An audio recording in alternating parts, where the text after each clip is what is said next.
Good evening and welcome to Suffering in Silence with Evangelist Tia here on Love Bay Afrobeat Music Talk Radio. We're here with you every Friday evening at 7 p.m. Eastern.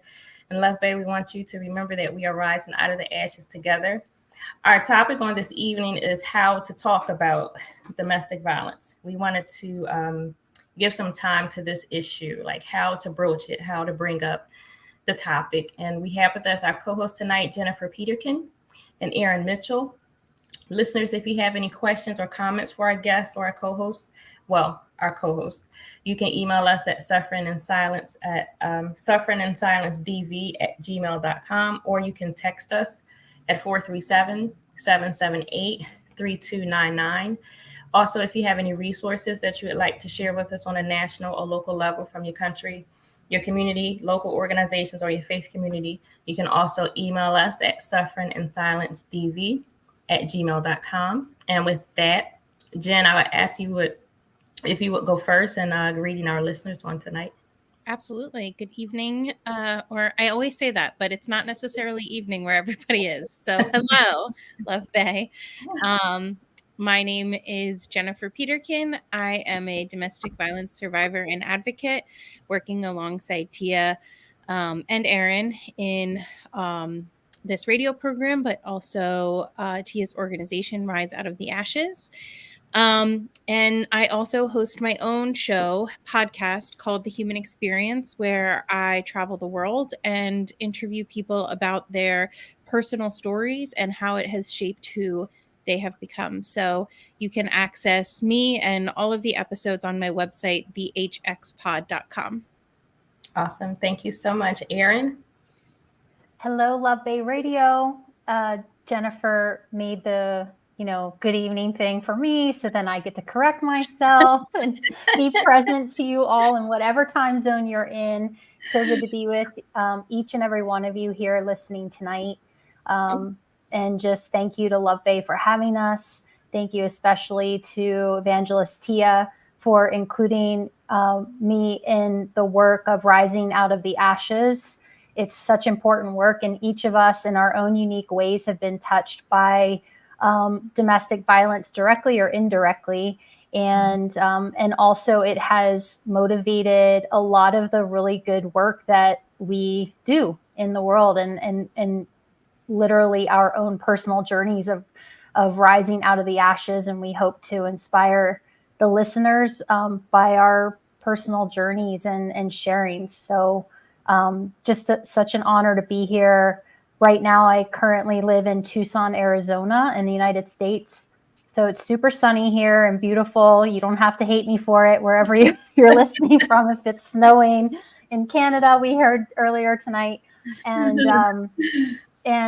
weather can be beautiful everywhere. But that's where I'm at. And I run holistic wellness retreats that are personalized for individuals based on their own unique experiences and what they're needing in their lives on a holistic level, mental, emotional, physical, and spiritual, and the integration of all of those aspects of ourselves. So it's a pleasure to be here with each and every one of you. Thank you so much again for having me. And thanks. Awesome. Thank you so much. Well, I got to say, you both made me think about it. I always say good evening. I'm on the East Coast. It's 7 p.m. Eastern. I always say good evening. Yeah. But you know what? For me, it's I know I always start that way. It's a habit. It's like just part of my routine. Like I know I'm supposed to greet everybody. And that's okay. I didn't mean to make anybody self-conscious. No, I know. And I'm like, it's 4 p.m. here. So I'm like, it's not even evening yet, but I'm still saying good evening.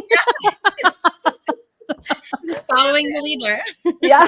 The thing, it could be 7 a.m. and I will probably still say good evening because it's just a part of my it's just part of the routine now. Yes. Once I establish a routine, that's what it is. And it's like I need to say those words and then I know what comes next. Well, it's also because you work so hard, Tia. So like when you wake up in the morning, you're like, I've been working for hours. Good evening. Yes. So, Love Bay, we recognize you wherever you are, morning, evening, afternoon.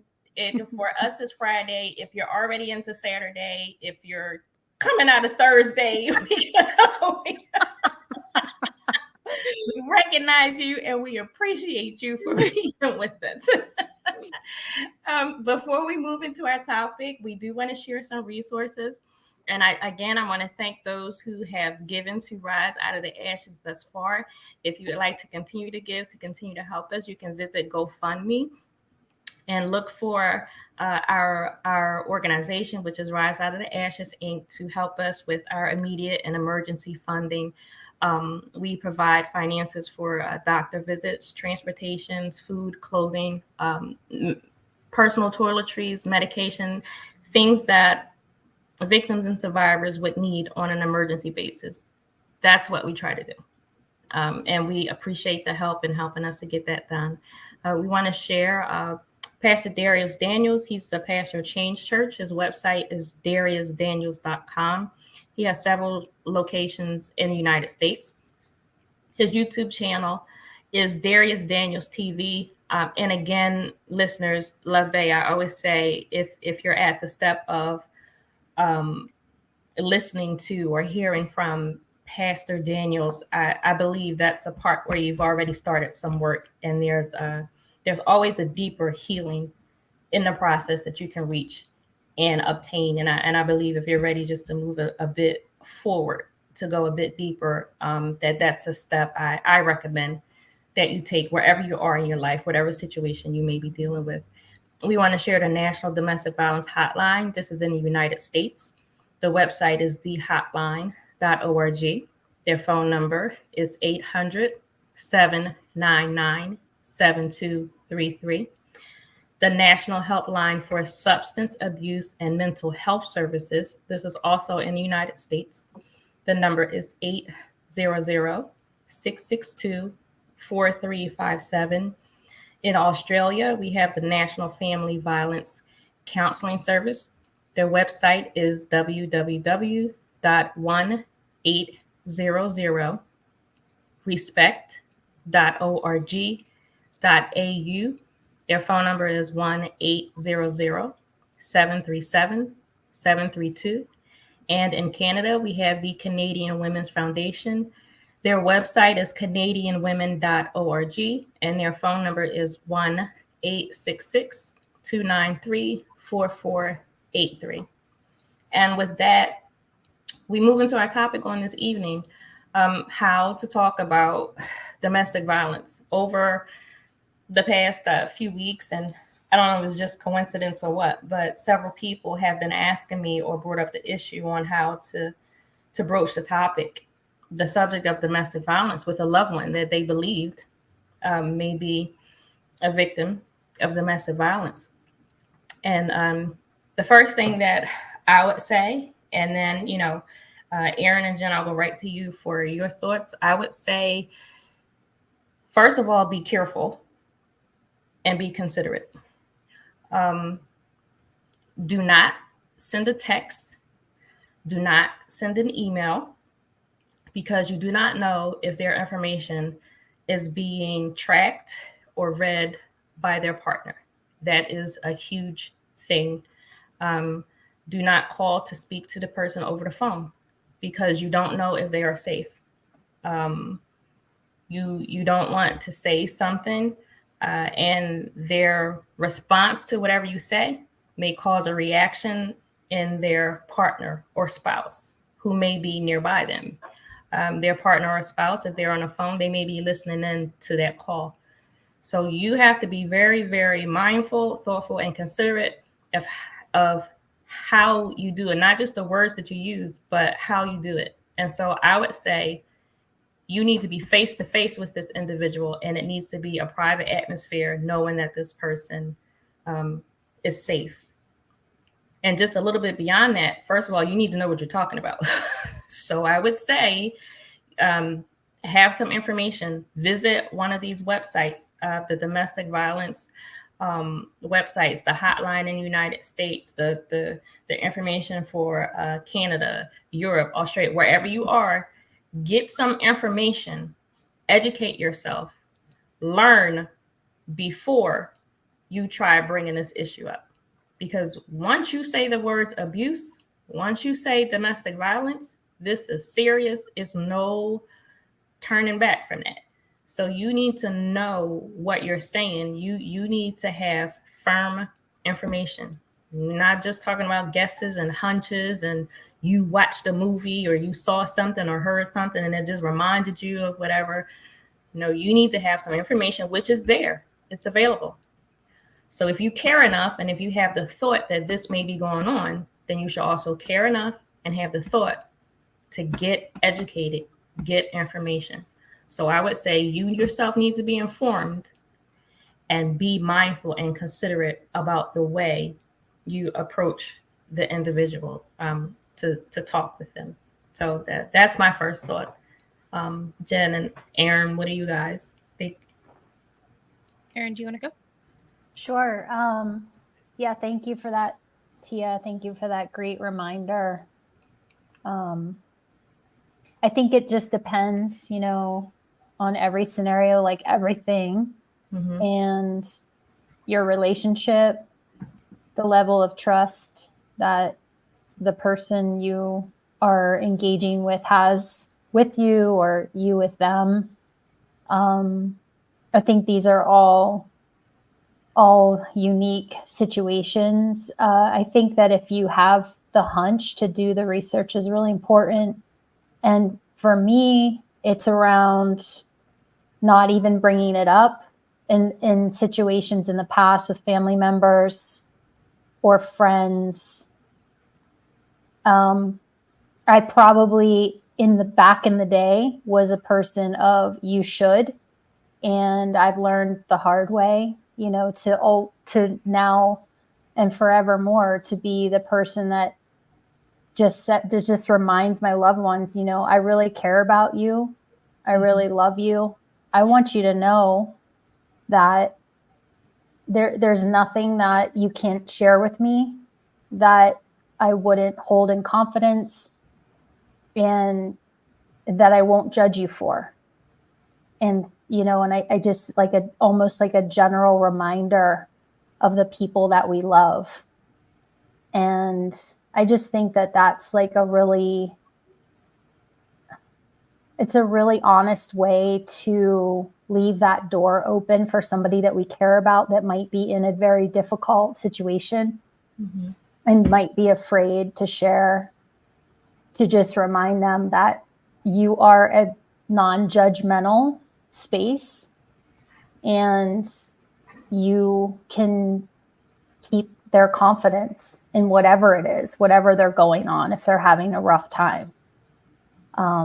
That's my general comment, Tia, to what that question brought up in me. I think that's great. That sounds like just creating a safe space, without like really going into the topic and throwing out examples or this is what I think or what I feel, but just creating a safe space. Like if you want to talk about something, I'm here. It's very brief. It's very simple. It's short, but that does create a safe atmosphere, and that can just do wonders. Yeah, I think. I guess I want to back up a little bit and say first that the way that we have to think about talking to victims or people within abusive relationships is that they may not even know that they're in one. And you as an outsider may be seeing patterns and things that they either have not recognized as abuse or have not come to terms with yet. And it sounds counterintuitive, but we've talked about it several times on the show before that it's very often that people don't know that they're in abusive relationships. They have to be told. Because our brains are so good at protecting us and normalizing behaviors that shouldn't be normalized so that, we don't, so that we, can continue our day-to-day everything. So I think it's important to it can be really frustrating to be somebody that thinks that you understand what's happening, and to a degree you may understand what's happening even better than the victim, but you're not in the situation. And so you have to leave room for their agency. And because first of all, it's being stripped away from them as you watch them go through this relationship anyway. And so you can't be a part of doing that. You can't be a part of you can't be the other side of the same coin by saying, well, this is what you have to do. Mm-hmm. You have to leave, and you have to do it this way, and you have to do it within this time frame. But I also understand that it's incredibly difficult to watch someone you love suffer, and to know that, well, if they extricated themselves from this relationship, that suffering would theoretically be over in terms of that like danger aspect of it. But we also know there's a lot of reasons why people don't leave. There are a lot of reasons why people go back. There are a lot of reasons why people can't leave yet. And so there has to be room for nuance within these situations, because while, yes, abuse and domestic violence, interpersonal violence are wrong, period, end, there needs to be nuance left for the fact that these are personal relationships with sometimes multiple people involved, children involved, finances, jobs, families. And so it's not so cut and dry always as just leave. So yeah, I think that what both of you said was really important as well. I think you are, as somebody that loves a victim, you are walking a tightrope often, because you are waiting for an opportunity, because you don't want to scare them off. You don't want them to feel like they can't trust you, they can't confide in you, because you hate their partner or you have feelings about the way that they're living their lives. And so I've actually had we've had multiple conversations with people over the years of, so like, this is all great information. How do I get them out? Like, what's the next step? And unfortunately, people don't like to hear this. The next step is you wait. You wait Right. for them to be ready to come to you, and you make yourself available by creating a safe space with that person. And you make sure that you are, that they know that you love them unconditionally, and that there is nothing that they can do or say that's going to alienate them from you. But it's hard. It's not an easy process to be the loved one of somebody that is going through this. Yeah. And it's easier said than done. But what you absolutely have to do is remove your feelings from the situation. Because no matter what, it's not about you. Yeah. It's not about what you want. It's not about what you think. You do want to offer help. And if you can have the conversation, and you have the conversation, you provide the information. But you really do have to remove your feelings, because it can't be, I'm going to walk through this process with you because I want you to leave. I'm going to go to this agency with you because I want you to get counseling. I want you to do this. I want you to do that. It doesn't work like that. You can't force someone to get counseling. You can't force someone to leave. You can't force someone to get help. All you can do, as Erin stated, was just create a safe space and let them know that I'm here. Provide whatever information you have, but again, remove your feelings from the situation, because it's not about you. Now, if you give advice and someone takes your advice, and that advice turns out to be the wrong thing for them, they could be hurt. They could end up hurt because they did what you wanted them to do, what you told them to do. And that's part of being prepared before you try to have a conversation like that. And as Jen mentioned, there could be a very, very high level of denial that you'll be met with.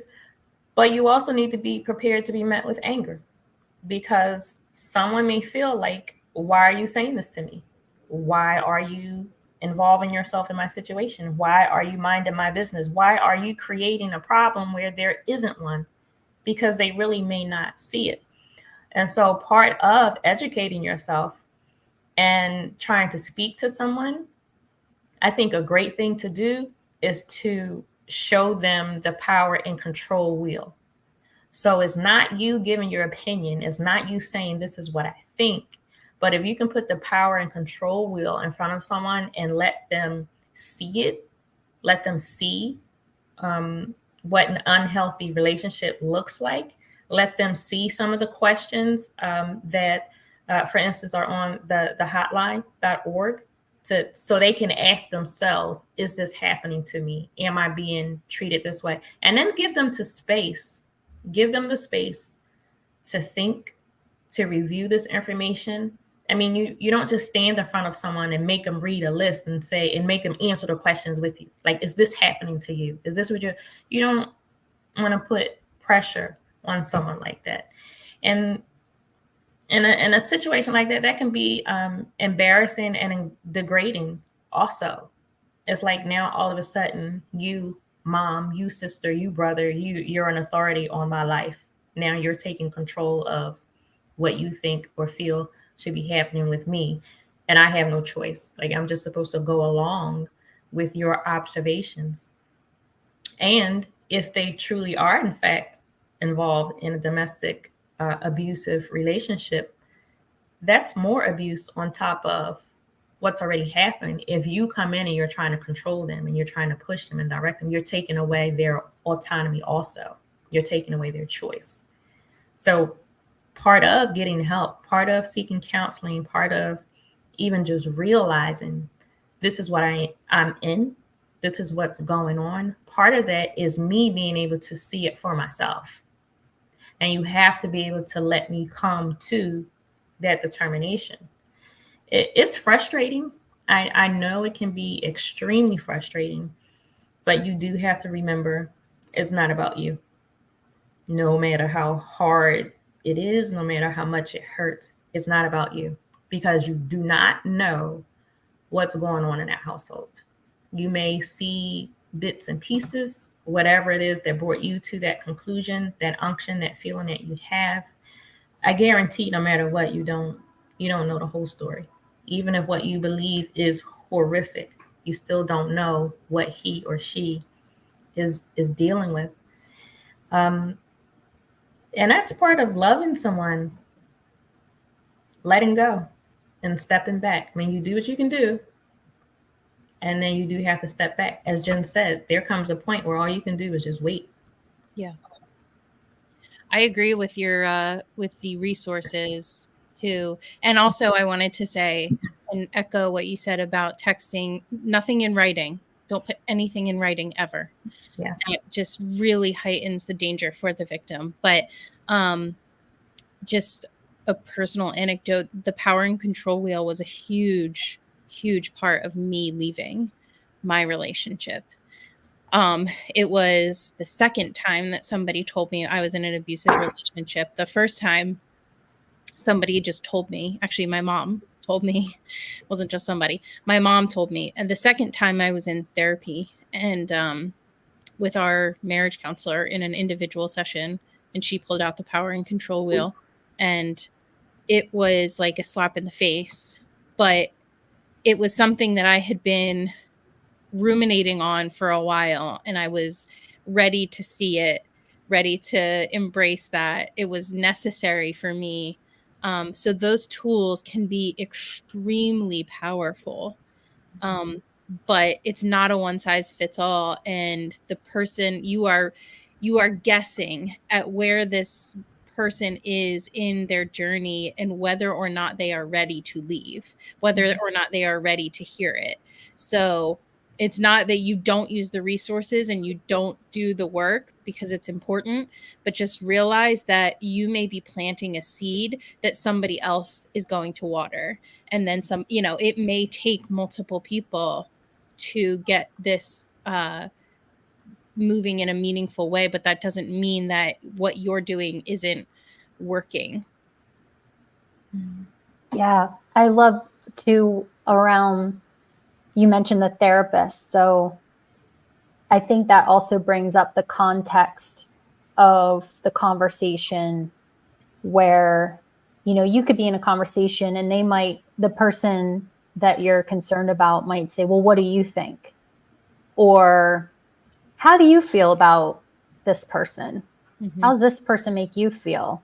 And then the door is a lot more open for your because otherwise it's an unsolicited opinion, observation, that like what you were saying, Tia, about are they ready to hear it, right? Like, are they open to that? And so if you're having, you know, you might just be with somebody who's complaining to you about their partner.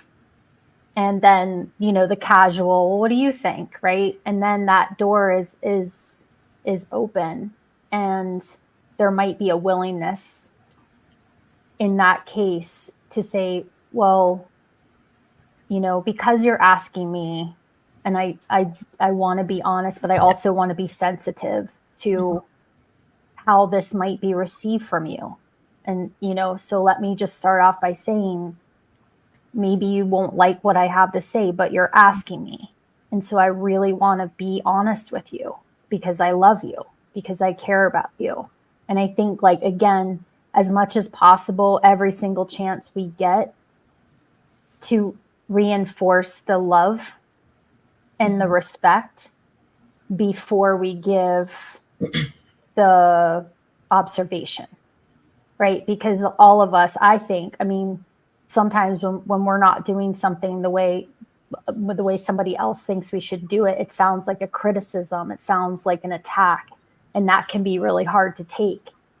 And I think when somebody is genuine, you know, not just saying the words like, I love you and you're doing it wrong, you know, like that's really phony. But just having that genuine reminder before you have any kind of other type of sharing that might be difficult is a really important foundation to make with the person. And not to ramble, but getting back to the therapy thing that Jen, you mentioned about how your therapist brought out the wheel.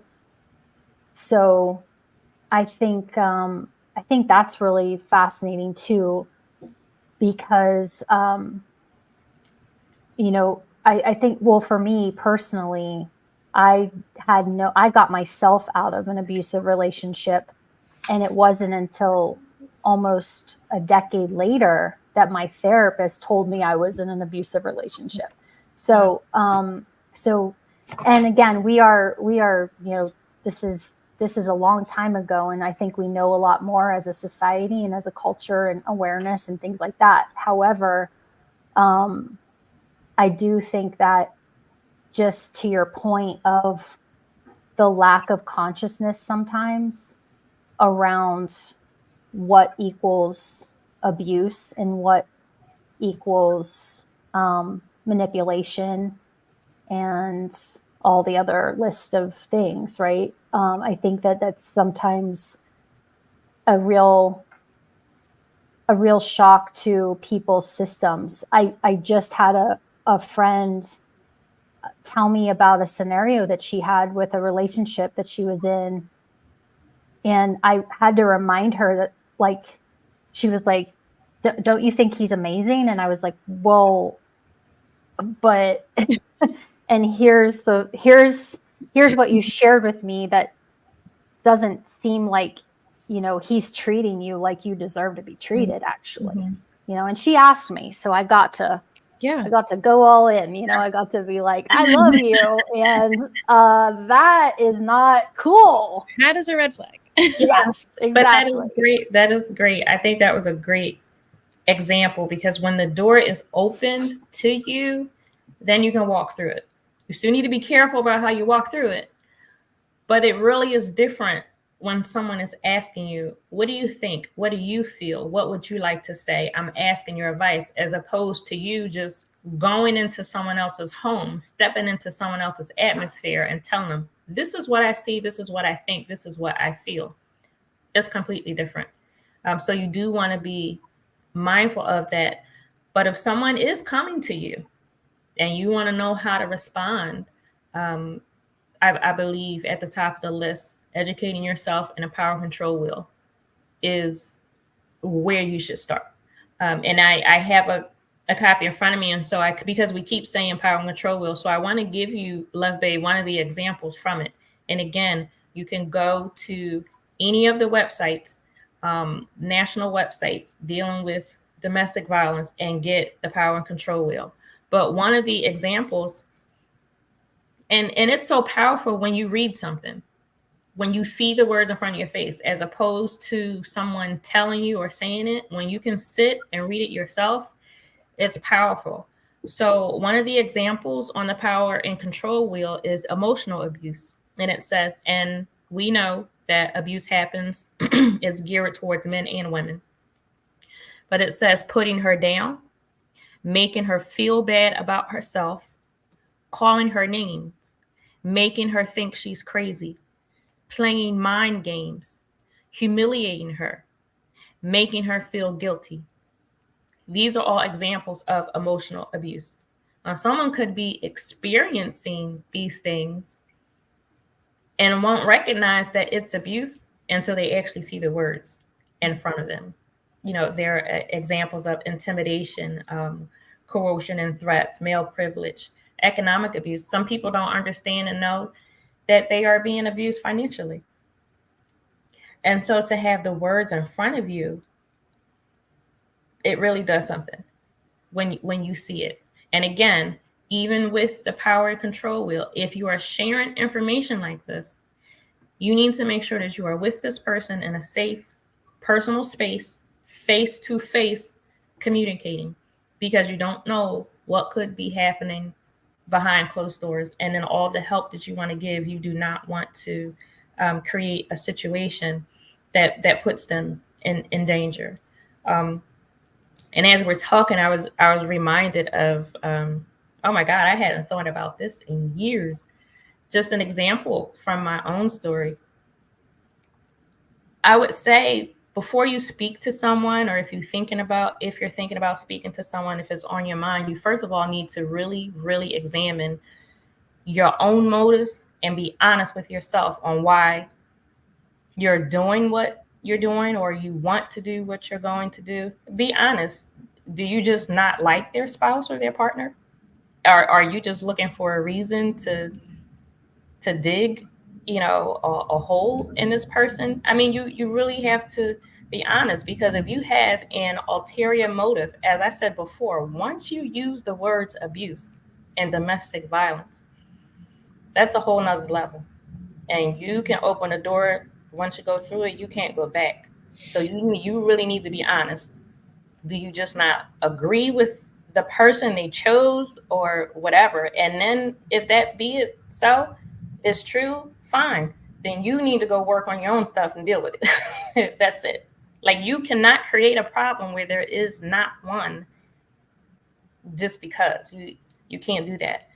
But thinking of myself, my story, once I began to tell individuals and seek help and try to deal with my own situation, my best friend at that time, she was a minister and her husband was also a minister. I'd asked her husband to speak to my husband. I was going through the situation of just, I was trying to work through everything. I was trying to get help. I was trying to be okay. I wanted my family to be okay. At that time, I hadn't decided to leave. I was trying to get help. I thought, let's just get help. We can work on this. It'll be okay. And so he was one of the first people that I talked to. And I asked him if he would talk to my ex-husband. And he said to me, no. He said, I don't have a relationship with him. I really don't know him. Now, my best friend and I, we've been friends for years, but our husbands had never interacted. they knew of each other, but they never interacted. So he said, I don't know him. I just don't feel it's my place. And I left it at that. I was fine with it.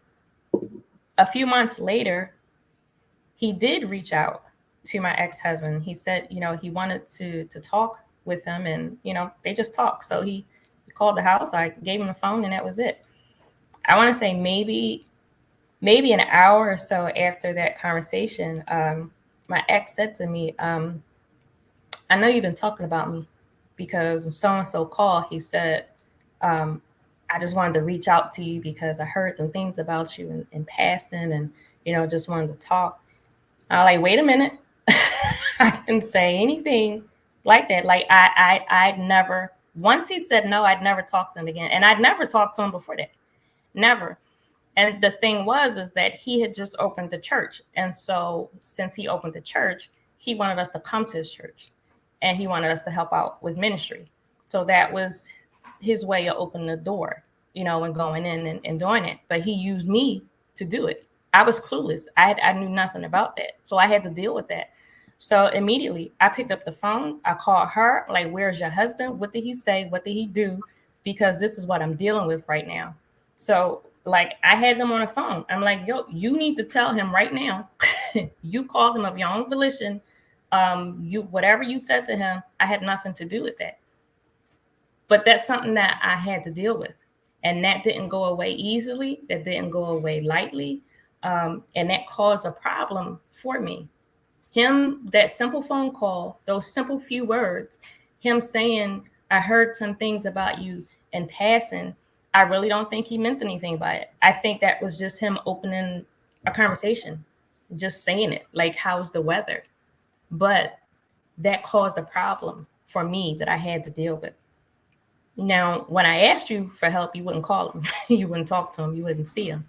But now that you had another motive for wanting to be involved with him, for wanting to be involved in our lives, because now you want us to come and help you in ministry, you're calling him and talking to him and presenting an idea as if you're there, you care, and you don't. That was just another opportunity for you to use him, use me, at my expense. So you got to be really careful about what you do and how you do it. And again, I hadn't thought about that in years. And I remember I was hot. I was ticked off when it happened, because it was like, how you go through the honeymoon period and you go through phases, and it's like, feeling your way around, and there was tension.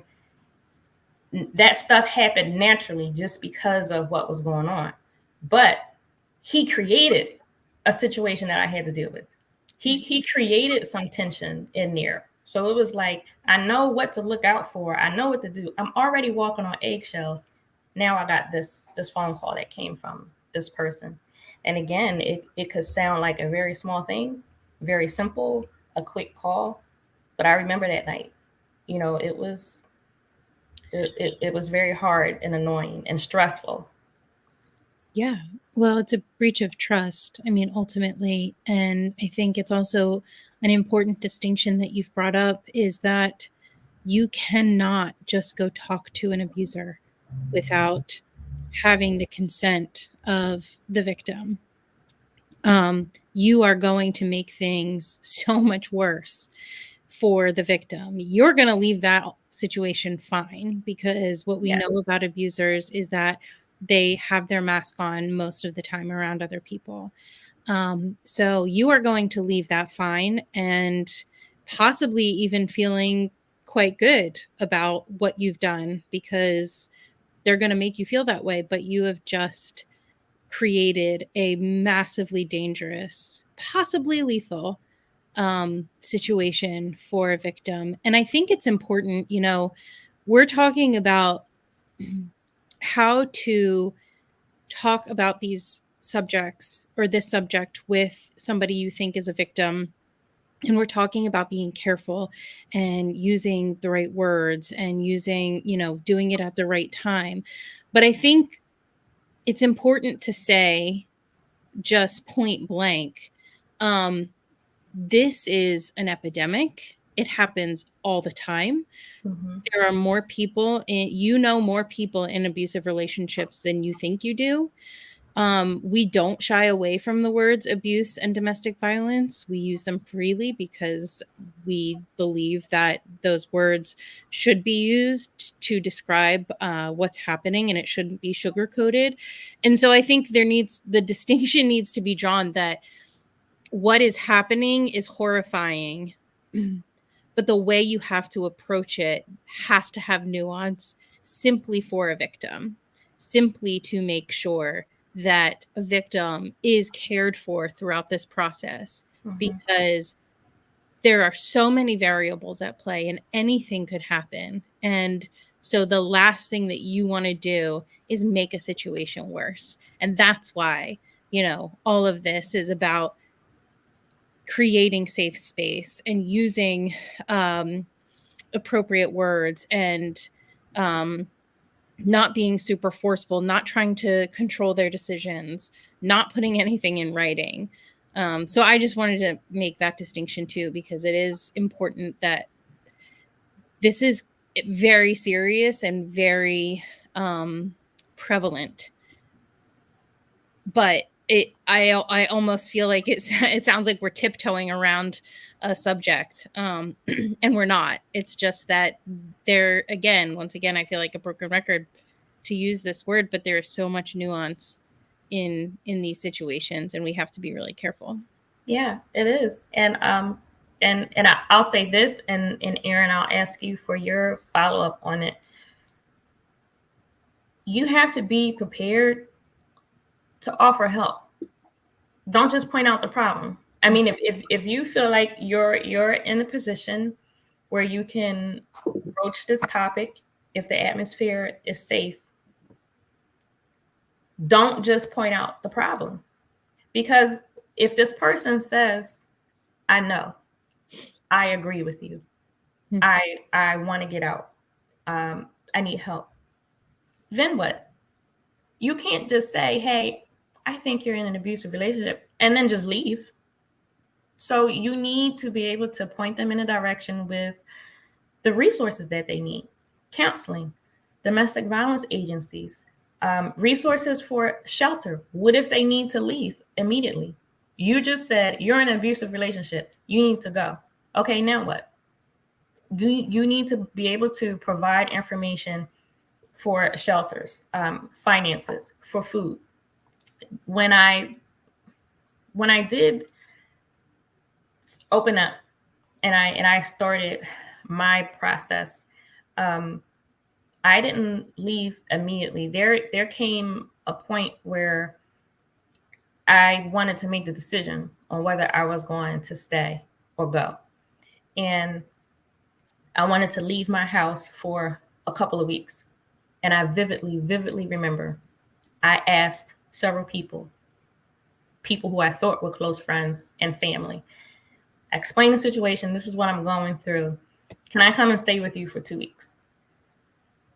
Everybody said no or didn't answer me, except for my mother. And my mother, I hadn't wanted to go to her house because I hadn't told her everything. My mother is a different creature. She's just like, she is 0 to 100, like really quick. So me being guarded in the things that I shared with my mother, I was really trying to keep a lid on things of how I knew it was going to go, and it was just going to be out of my control. I knew I could have gone to stay with her, but I was trying to avoid getting to that level, with having to deal with her and the outcomes that was going to come. But I vividly remember, all these people saying, you got to do what you need to do for yourself. You need a break. You need time. You need space. You need to get away, but you can't stay with me. So that just wasn't helpful at all. I mean, people who I helped, again, people who I'd given financial help to, people who I was physically there for. So you can't broach this topic. You can't feel like I can step into this person's life I can offer my thoughts, my opinions, and then just drop the ball and leave it there. Because if this person is ready to get help, if this person is ready to move forward, I guarantee there is fear, there is confusion, there's a hopelessness. There's like, what am I going to do? It's like, just the trouble of thinking, what is my next step? Now, the very next step could be just as simple as call the local domestic violence agency, make an appointment, see a counselor. But to be actually going through it, that next step could be like you're just climbing up a mountain. So I would say, and Erin, I'll ask for your thought on it. Don't just point out the problem. Anybody can do that. Be prepared to offer help. And that help could just be resources, like this phone number, this website, this whatever, but give them something. Yeah, I love all of that. What was coming up for me was having really healthy conversations with young people that we have, that have our trust, that we're in contact with, around language, around, I know, like, as a teenager, we are so much more susceptible to bad behavior. One, because none of us know what we're doing yet. And two, because we're not totally clued in. And, just being able to talk about, jealousy when, or when somebody starts to use manipulation, when somebody starts to try to control you with some of the power and control wheel concepts. But then, and there might be this might be out there, something that is, that is for different age groups, like K through 7 and, 8 through 12 or something like that. Even in college, I remember being around scenarios that were red flaggy. Mm-hmm. And,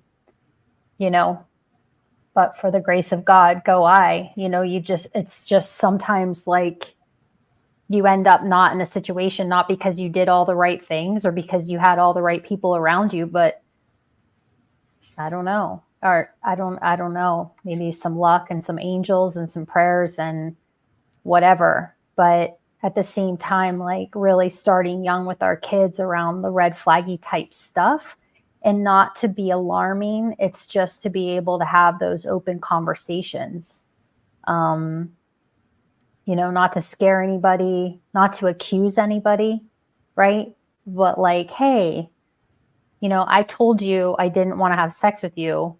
And then you take off, I go to the bathroom, I come back and you're naked in my bed. Like you've just crossed the boundary because I just told you this. And so like, that's a red flag. See ya, goodbye, and I think that those types of things are just important to have with kids and young people, what young people that go through their teenage years with people using manipulation and people who are jealous and young people are as I was myself, like really, really unaware of how much my emotions were affecting the rest of my life. And I think that this conversation, is just important to have with our youth as well, in the best way that we know how, and getting support with that level of communication. Yeah. I mean, my grandson, one of my grandsons is 8 years old. And it was just a couple weeks ago. He was outside playing, and I was in my bedroom and I could hear the kids outside. They were out front playing, just doing their normal thing. So I hear them outside, with the other little boys. One of the little boys is a little older. And I could hear the older boy yelling at my grandson, Now, when they have their little disputes and everything like that, I let them work it out. I let them get through their little arguments, because they could go through something and then 10 minutes later they're playing. And so that's part of my daughter as well. She's 10. I allow them to work things out with each other. I allow them to work things out with their friends. Now, I'm mindful of the situation. Like, I know what's going on. And if I need to step in, I will. Now, this particular instance, I did, because I heard the older boy saying, his exact words were, "You have to obey me. You're supposed to do what I say." And he was all the other younger boys, he was yelling. And I'm like, no. That's a tad far. I need to go outside now. So, I went out, talked to the boys, and I went to his mother. Like, I brought all the boys together to talk to his parent. I wanted my grandson to know and to understand, and not just him, but the other boys out there too. No one can speak to you this way. That is not okay. No child should be using the words, "You're supposed to obey me," because this is the game that we're playing. We have to do. Said, in my mind, I felt like, no, we're going to nip this in the bud right now. This right here is not going to happen. And so I wanted my grandson and the other boys to know, this is not right. This is not okay. And all the boys, they were upset. They didn't like it. And it was like they were trying to deal with it on their own. But at some point, adults, you do need to step in, and you do need to give some guidance and some direction, because I could very, very easily see that situation turning into another situation. And the little boys would just be out there. Their feelings are hurt, feeling like the older boy gets to just do or say whatever he wants. That's abuse. So we're going to stop this. And I want you to understand, this is how your friends are supposed to speak to you. This is how you're supposed to speak to your friends. This is a behavior that's okay. This is a behavior that's not okay. I addressed the boys myself, and I made it a point to go to the other parent and bring it to her attention and let them know, this is what's going on, and it's going to stop. Like, this is not going to be something that's repeated. And so my grandson, he felt good, because not only did I speak up for him, but I addressed the situation in a way to let everybody out there know, this is wrong and it's not going to happen again. And so we do have to start with our children, because I want him to know, I want my daughter to know, the neighborhood children can't treat you this way. Children in school can't treat you this way. Children in a family can't treat you this way. In church, anywhere, it's not acceptable. And so we do have to start with our children, because there are so many things that are normalized in our young lives, that when we're teenagers and when we're in college, we're just used to it. It is just, oh, that happened. I really can't. It bothers me now to see, the little boys chasing the girls around and hitting them, and the first thing an adult will say, he likes her. No. They're 6 years old now. They're going to be 16 really soon. And then they're going to be in their 20s. And then he still can't be running around hitting her and saying, this is how I like you. This is how I'm going to show attention to you. So it's very, very important how we instruct our children and giving them the opportunity to speak. Because even though I knew what happened, I heard everything. I gave my grandson an opportunity to tell me. I told him, in your own words, you tell me what happened. You tell me how you feel. And he was able to speak. And so that gave him an empowerment. And I let him know, you don't have to spend your time with anyone that you don't want to. That's something that we need to tell 8-year-olds. We need to tell 10-year-olds, 12-year-olds. We need to tell adults that you do not have to spend your time with someone who is taking your energy and using you and abusing you. And then to tie that into our topic on tonight, how to talk about domestic violence, it is very much okay. And you should be encouraging to an individual to let them know that, yes, you are loved. Yes, you deserve more. Yes, you deserve better. No one should be putting you down or hurting you. in any kind of way. No one should be taking your voice. And if you find yourself in a position, if you are bringing up this topic, you have to leave room for this person to voice their opinion. You have to leave room for them to speak. You have to leave room for them to disagree with you. You cannot force your thoughts or your opinions on another person. You have to allow them the chance to say, I don't agree with you, or I do agree with you. That's a part of building their self-empowerment, And I think another thing is, if you do have this conversation, you do raise the point, you talk about it, it's not something that you have to continually bring up. As a matter of fact, that is irritating. That is very irritating. It can be discouraging and annoying. Once we talk about it, every time I see you, that's not what you need to say.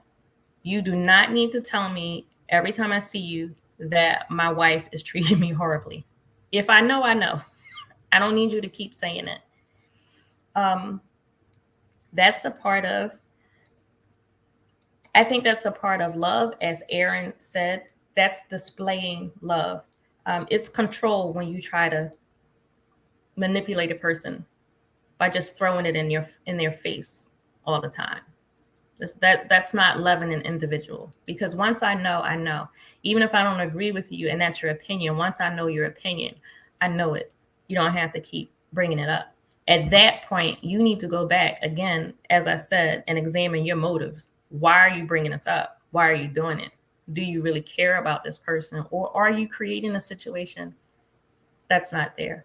But even if it be true, even if it is domestic violence, you do not have to constantly bring it up, because I'm telling you, that's hurtful and it's annoying.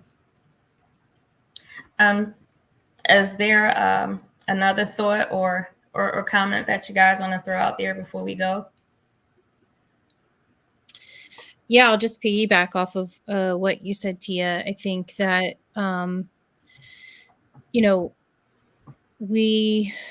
agency and autonomy is the most important thing for a victim to have. And so, that as we've said already earlier, that is most definitely being taken away from them in an abusive relationship. And it doesn't have to be a romantic abusive relationship. It can be parent-child. It can be boss-employee. It can be a friendship, because abuse is about power dynamics. It's not about romance. And so there are a lot of different types of relationships that can be abusive. And so when you talk about the victim and them getting out and them getting help or knowing themselves, their agency is the most important thing. And so, when we talk about teaching kids from a young age, teaching them that their autonomy and their agency is important and that they're entitled to it. That it's not something that somebody should be able to take away from you. And if they do, then that is not somebody that you want to be around. And I think what you also said, Tia, about you don't need to bring it up more than once, I just want to echo that as well, because the person that you said that to, especially if they are in a domestic violence relationship, they will not forget. They will not forget that you said that. And when they are ready, they will bring it back up to you. If they are ready, when they are ready, they will bring it back up to you without a doubt. But you pushing them by having that conversation every time you see them or get with them is once again stripping them of their agency and their ability to know what they need in that moment and what is right for them and how to get away safely. Because I would say that is the only thing that trumps agency for victims is safety. I would just say that for me, it's also around, even though I'm not in a DV situation and I don't ever intend to be in one again, I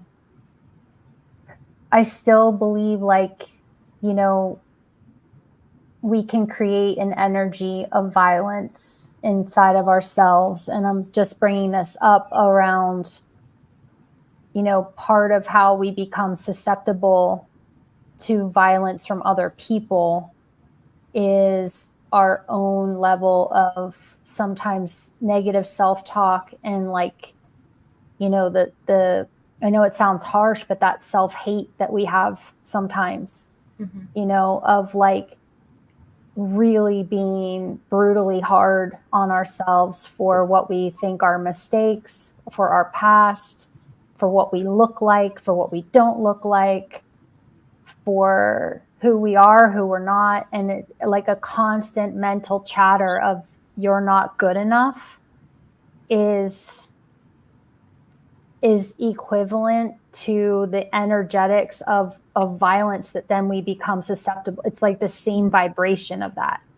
And so we really have to do our best with our kids, with ourselves, that if we really want to end domestic violence and be, you know, be that strong individual that can support somebody else on their journey to get out of those situations, we have to become a culture that is not looking sideways and like comparing ourselves and constantly browbeating ourselves for all of these things that we've been taught to value, which we know in our hearts aren't important. You know, it's our looks, or how, you know, like how much money we make, what kind of, you know, I don't know, eyeglasses we're wearing, or, you know, whatever. It's just there's so many things that we can just beat ourselves up about, especially women, and our body image and our all kinds of status issues and things that we let us make us feel bad, or we allowed them to make us feel bad. So just a reminder of, you know, I do believe, like, no matter whether you're in a situation or you're witnessing a situation in somebody else, I just think there's so much love we can have towards we can learn to have towards ourselves, and catch ourselves talk in the power wheel, like even that, the power wheel, like, or do we talk to ourselves that way? You know, are we like putting ourselves in a situation where we are, you know, being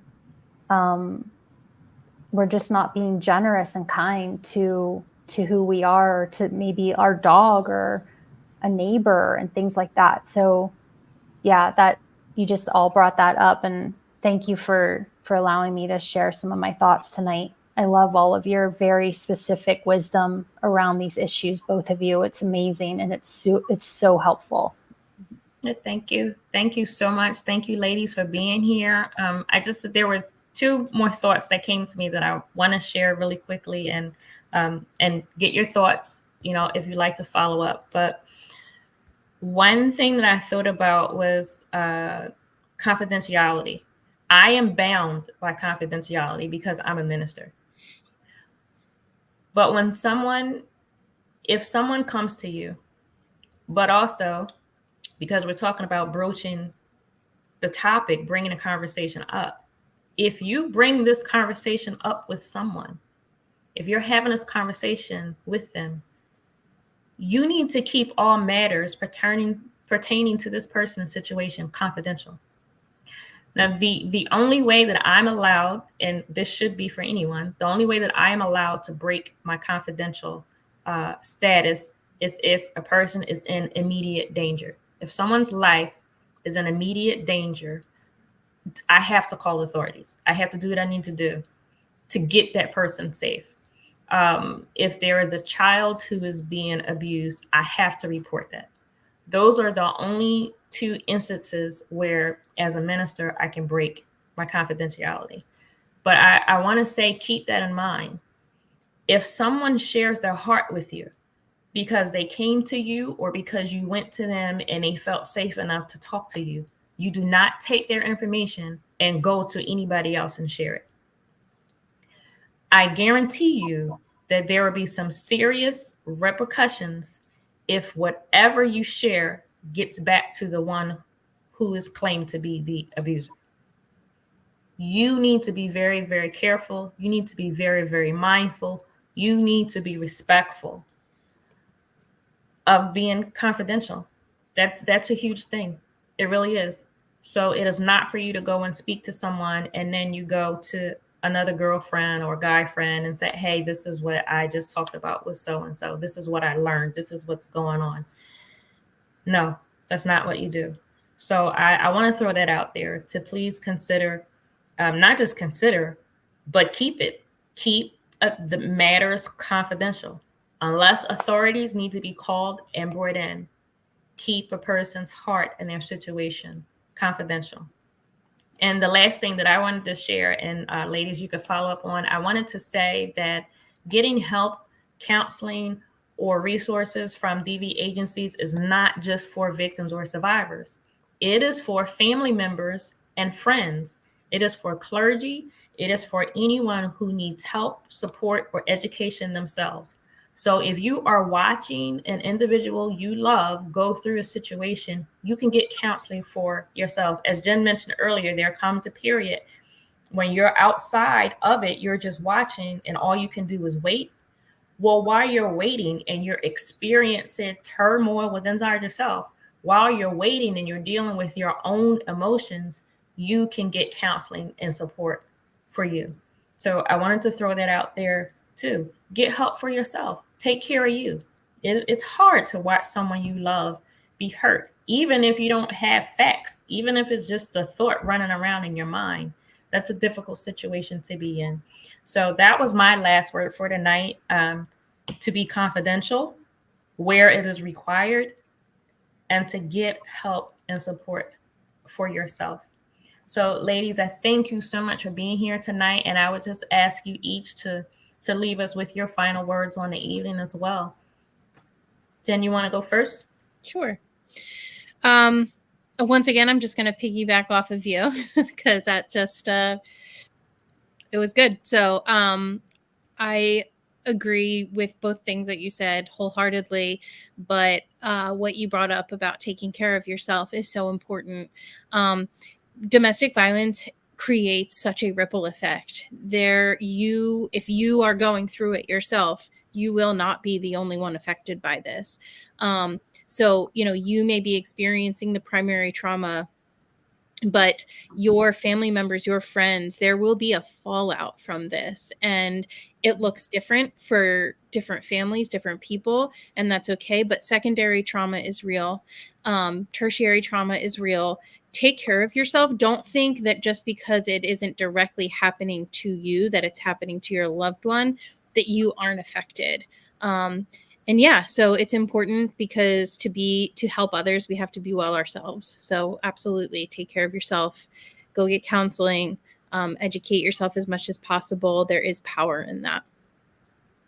Yeah, this has just been incredibly informative. Thank you both so much for all of the detailed recommendations and advice. And I guess my last words are just, to also call out healthy behaviors. Again, getting back to young folks, and even in your relationship, even if it hasn't reached that level that we can call domestic violence, but just, relationships with people, like really acknowledging your partner, the person you're in relationship with, like, when you did this, I felt so respected. When you did this, I felt like you really honored my space and my safety. And just again, using our language both ways all the time, like thinking about that so that we can also just reinforce positive behavior as well in our relationships. Oh, Erin, I think that was awesome. Using our language both ways. That's awesome. We have to do a show on that. There you go. I'm going to write that down. Thank you, Yay. ladies, so much for being here on tonight. Love Bay, I hope that we've helped in some kind of way. I hope we've provoked some thoughts and conversations that would just move you in the right direction, which is taking care of yourself. If you want to catch up on previous episodes from our program, you can visit our YouTube channel, Suffering in Silence DV. We thank you so much for joining Suffering in Silence with Evangelist Tia here on Love Bay Afrobeat Music Radio. We're here with you every Friday evening at 7 p.m. Eastern. Love Bay, we want you to remember that we're rising out of the ashes together. Good evening, good morning, or good afternoon, wherever you are. Have a good